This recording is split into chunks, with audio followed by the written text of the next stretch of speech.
The National Broadcasting Company invites you to spend a half hour with the eminent American architect, Frank Lloyd Wright, who in his 83rd year made this film especially for NBC. This is one of a series of film conversations with distinguished figures of our time. Mr. Wright's guest is Hugh Downs of NBC Chicago. Come in, lad. Hello, Mr. Wright. Glad to see you. Nice to see you. What's that you've got in your hand? I have a book here I'm going to ask you a question about in just a moment. I thought in the brief space of a half hour, which is the time we have, what we'd like to do, Mr. Wright, is get as clear a picture as possible for our audience of the essence of your thinking about American architecture and American life. In a half hour? And, well, as much as we're able to do it in a half hour. To launch right into it, would you identify this picture for us? Oh, the picture of the little house on Forest Avenue that I built when I was still with Edward Sullivan. I think it was built before 1893. A little tree grew up, willow tree, through the corridor between the house and the studio, and there was a continual procession around the house where the tree grew through the roof. 1893? Seemed to interest people, yes. I think many of our viewers would agree that looks like a house that could have been built last year. And I think that's as good a way as I can think of offhand to get into our subject, which we might call 60 Years of Living Architecture. When did you first decide to make architecture your life work? Well, fortunately, I never had to decide. It was decided for me before I was born. My mother was a teacher, and she wanted an architect for a son. I happened to be the son, and of course, naturally, an architect. I was conditioned by her. The room into which I was born was hung with the wood engravings of the English cathedrals made by Timothy Cole. Do you remember those? So I was born into architecture. What was your first job as an architect, Mr. Wright? Well, I think I wanted to be an architect, and as near as I could get to it, in Madison, we were poor. We had no money to send me to an architectural school, and Madison, our home, had an engineering school, and a very kind dean, Professor Conover, gave me a stipend to work for him and work my way through the course at the university, and I worked my way almost through it. If I'd stayed 3 months longer, I would have been given a degree as an engineer, but I was anxious to be an architect, and so I started out for Chicago 3 months before I would have graduated. And I suppose you could say that my work for Conover, perhaps, as an engineer, designing clips and little details of ironwork, was my first architectural job. Would you say that any of Sullivan's ideas in architecture influenced you at that time? Naturally. They were influencing nearly everybody in the country. How so? He was the real radical of his day, and his thought gave us the skyscraper. See, the building was, when buildings first began to be tall, they didn't know how to make them tall. They would put one 2-story or 3-story building on top of another until they had enough. And I remember Liebermeister would come in and did come in and throw something on my table, the Wainwright building in St. Louis. He said, "Wright, the thing is tall. What's the matter with a tall building?" And there it was, tall. And after that, why, the skyscraper began to flourish. And I think all the skyscrapers you see today were the result of Louis Sullivan's initiative. And that was his kind of mind, his type of thought.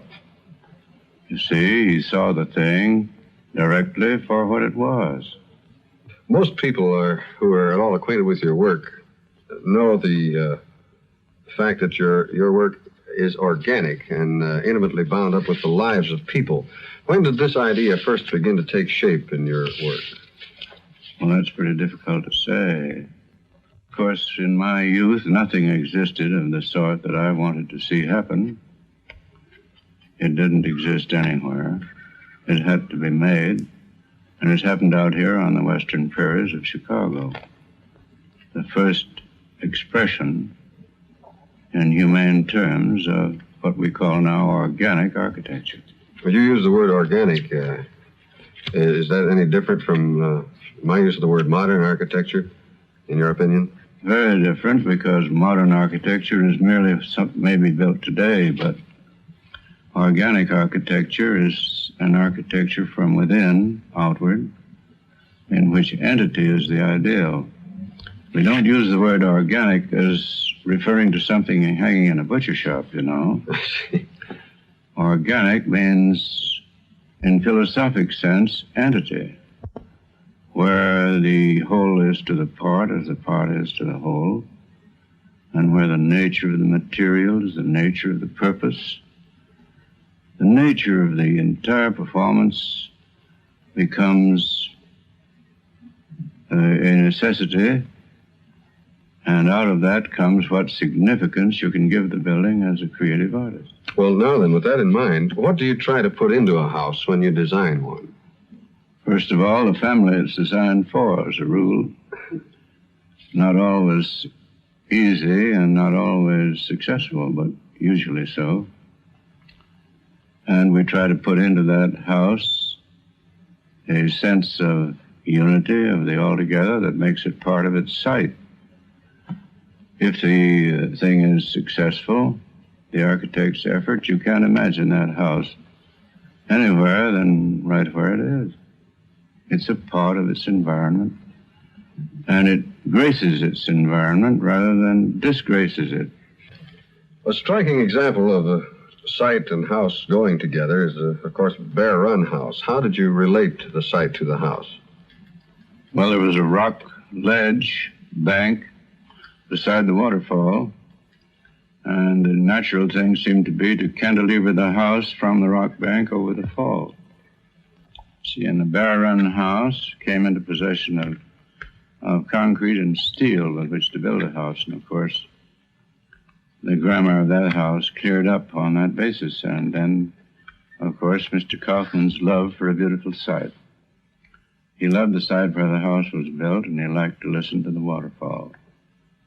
So that was a prime motive in the design. I think you can hear the waterfall when you look at the design.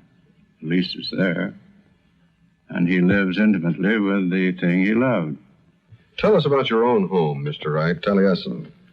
Well, Taliesin, of course, was built in 1911 and was a kind of refuge at the time. I was getting a worm's eye view of society and needed to get into the country, and my mother had prepared this site for me and asked me to come and take it, and I did. And, of course, the countryside is southern Wisconsin, low hills, protruding rock ledges, wooded site, and the same thing applied to Taliesin that applied to, later on, to Bear Run. The site determined the features and character of the house. Taliesin really is a stone house, and it is a house of the North, and it was built for the North. I loved the icicles that came on the eaves, and in winter the snow would sweep up over it, and it looked like a hill itself, or one of the hills. And it was built to belong to the region my grandfather came to, and the Indians were still there about 125 years ago. And the valley was called the Valley, lovingly, and it was a lovable place. And the valley was cleared by my grandfather and his sons, and Taliesin is an instance of the third generation going back to the soil and really developing it and trying to make something beautiful of it. Where did the name Taliesin come from, Mr. Wright? My people were Welsh. My mother's people were Welsh immigrants. My old grandfather was a hatter and a preacher. And they were the cultivated element in the county. And Taliesin, they all had Welsh names for their places. My sister's home was Tonaderi under the Oaks. So I chose the Welsh name from mine, and it was Taliesin, a druid, a member of King Arthur's Round Table, who sang the glories of fine art. I guess about the only Britisher who ever did. So I chose Taliesin for a name. It means shining brow. And Taliesin is built like a brow on the edge of the hill, not on top of the hill, because I believe you should never build on top of anything directly. If you build on top of the hill, you lose the hill. If you build one side of the top, you have the hill and the eminence that you desired, you see. Well, Taliesin's like that. Well, in the case of Taliesin West, I want to ask you about some of the great contrast between that and the other Taliesin when it was built for the same person, since both are your homes. Why that difference? Well, you see, the terrain changed absolutely. Here we came to the desert with these astonishing and exciting new forms. In Wisconsin, erosion has, by way of age, softened everything. Out there, everything was sharp, savage. Everything was armed in the desert, and it was an entirely new experience. And so, following out the same feeling for structure, the same idea of building that we had in there, it had to be absolutely according to the desert. So Taliesin West is according to its site again, according to its environment. And the purpose, of course, is much the similar and hasn't changed much. What's the difference between organic architecture and conventional architecture? You mean structurally, I imagine? Yes. When you see the old post and beam construction, you can say this is the post and beam, post and beam. There's all a kind of superimposition. And if you wanted partitions, they cut and they would butt, you see, cut, butt, and slash. And if you wanted tension, you had to rivet something to something and make a connection that might give way. Well, the organic architecture brought the principles together so that a building was more like this. You see, you could pull on the structure. It had tensile strength owing to steel. And owing to steel, it could have great spaces. And the great spaces could be protected with glass. The Orientals, of course, the Greeks, never had any such facility. If they'd had steel and glass, why, we wouldn't have to do any thinking today. We'd be copying them. But now something had to be done with these new materials, these great new resources, and they are tremendous. And because of that principle of tenuity, we could use the cantilever, and into structure came this element of continuity. You see, one thing merging into another and of another, rather than this cut, butt, and slash. In other words, this same element of strength. That's what brought the Imperial Hotel through intact through the earthquake. That principle of tenuity and of flexibility, this, instead of rigidity which could be broken. Would you recount for us some of the things which are fundamentally your own innovations in architecture? Well, it would be pretty difficult and be a long story, too, perhaps too long for this. First of all came this new sense of space as the reality of the building. Then came the countenance of that space, which is more or less what I termed streamlined.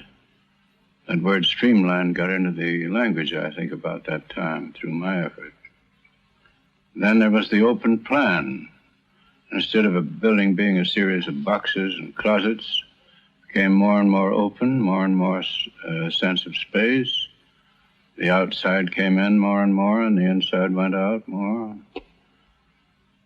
That went along until we had practically a new floor plan.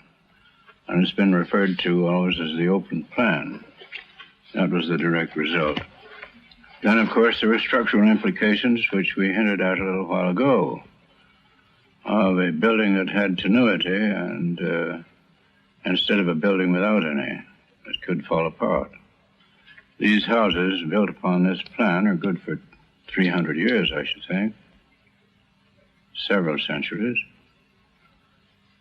And in that structural dispensation, a great many features arose, like perhaps the most important one was gravity heat, floor heat, where the heat is in the floor beneath the slab in the broken stone bed.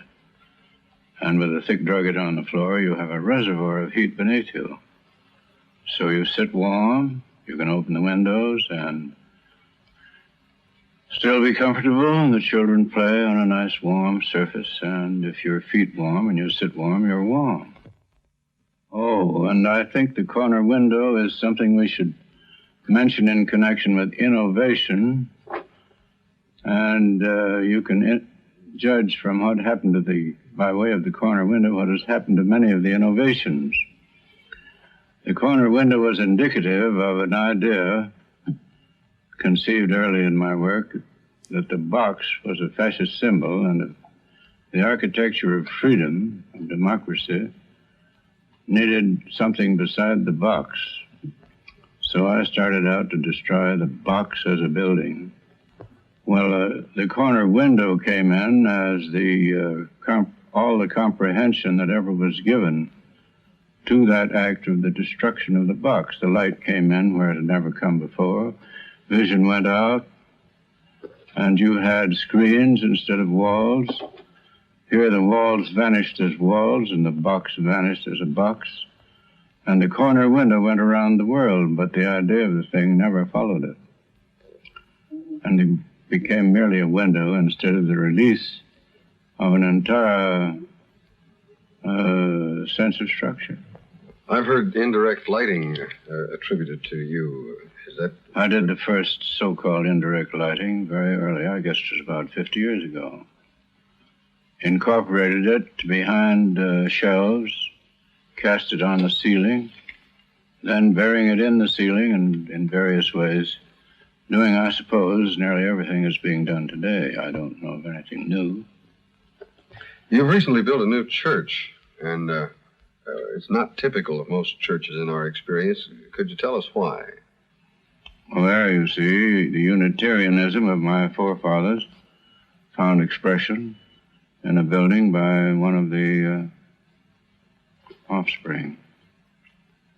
The idea of unity, Unitarian. The Unitarians believed in the unity of all things. Well, I tried to build a building here that expressed that sense of unity.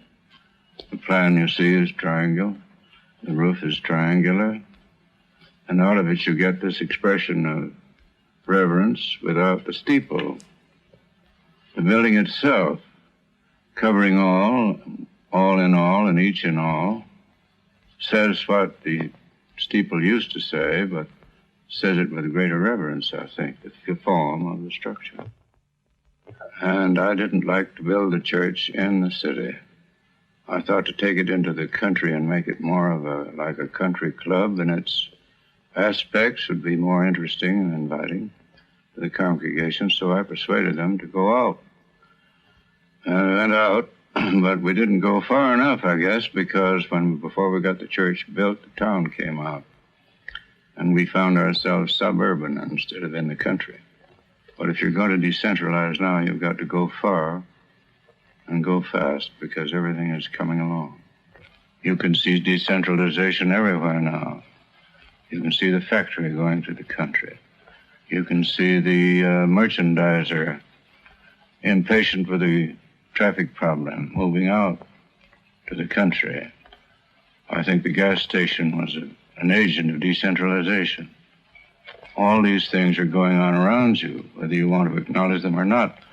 Now, it has to be planned for. It's better to plan for it than it is to let it take place as the cities themselves grew.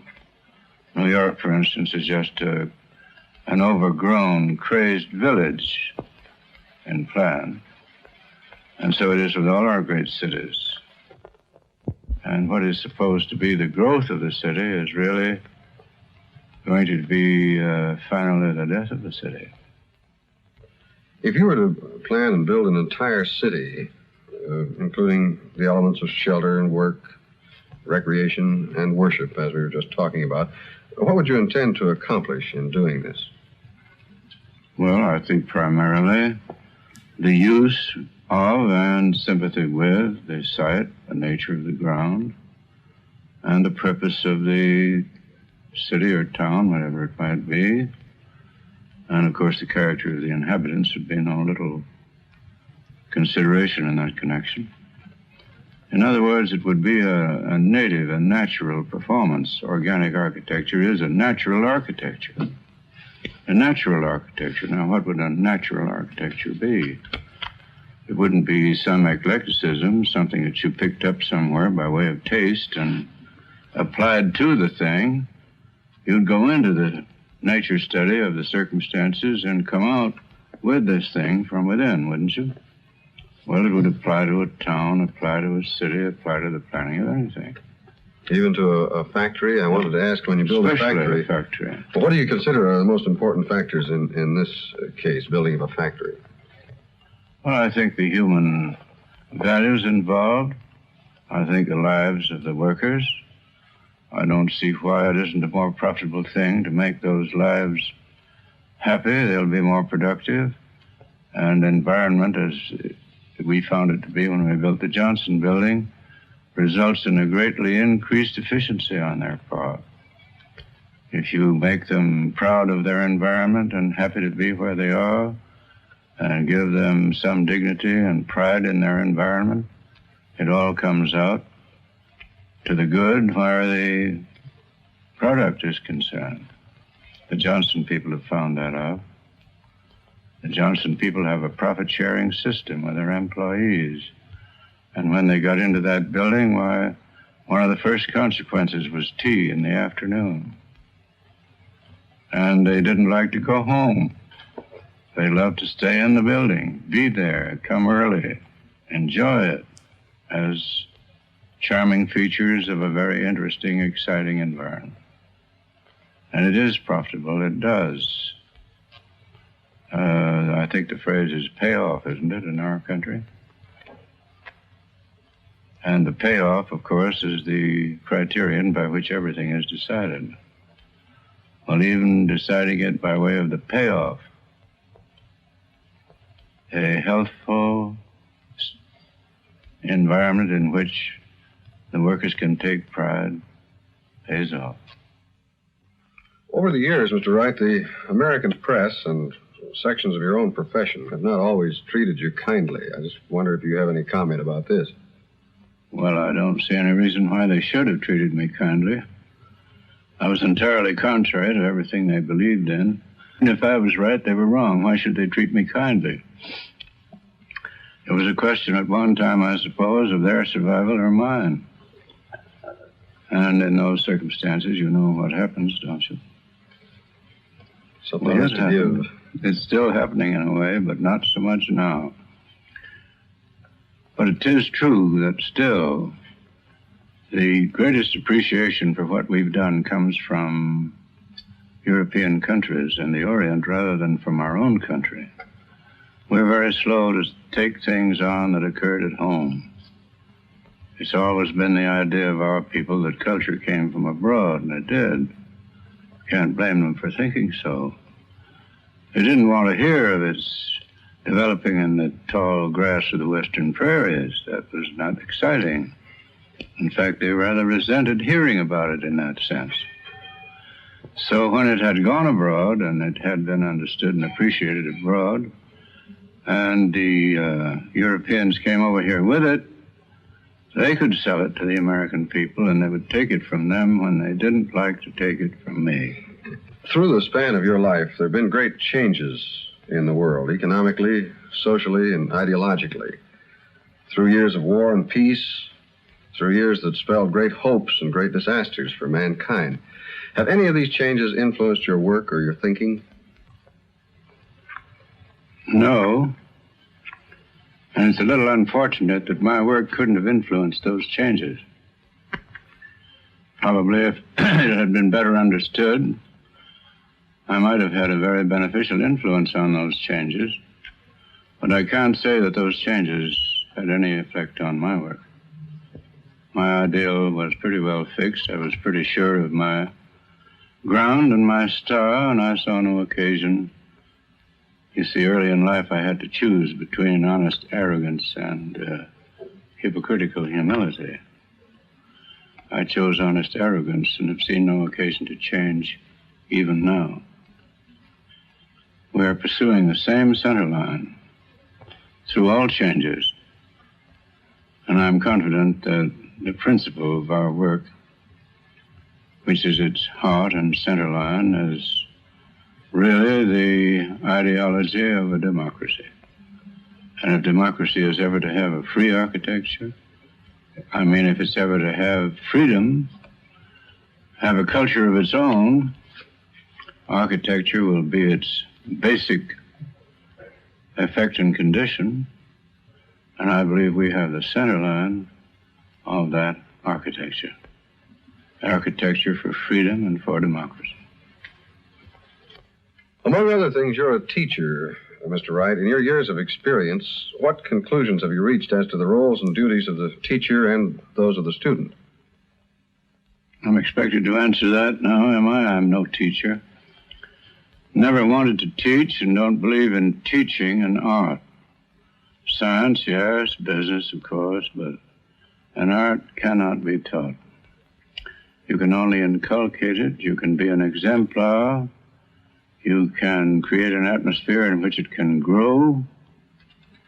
But I suppose I, being an exemplar, would be called a teacher, in spite of myself. So go ahead, call me a teacher. Do you feel that American architecture has progressed generally over the past several years?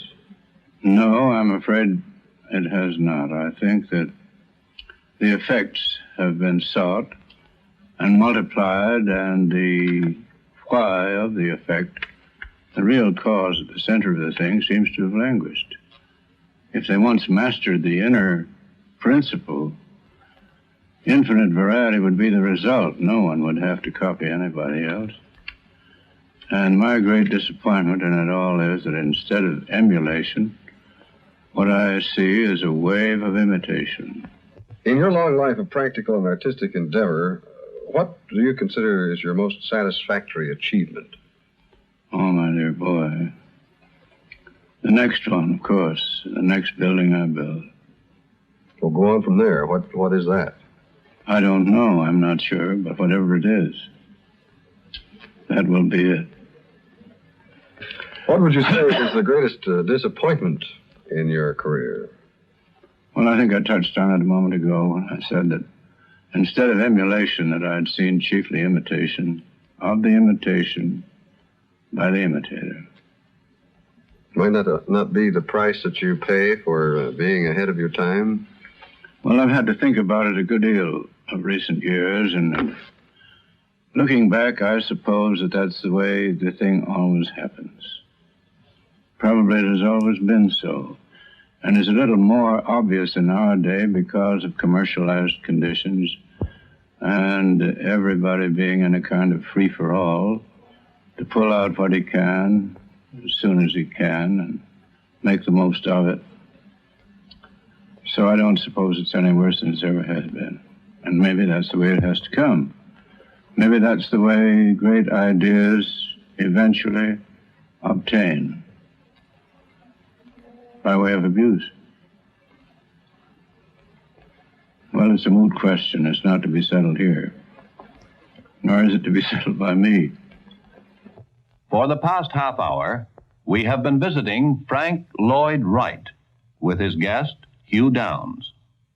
This is one of a series of filmed conversations with distinguished figures of our time. Mr. Wright made this film especially for NBC.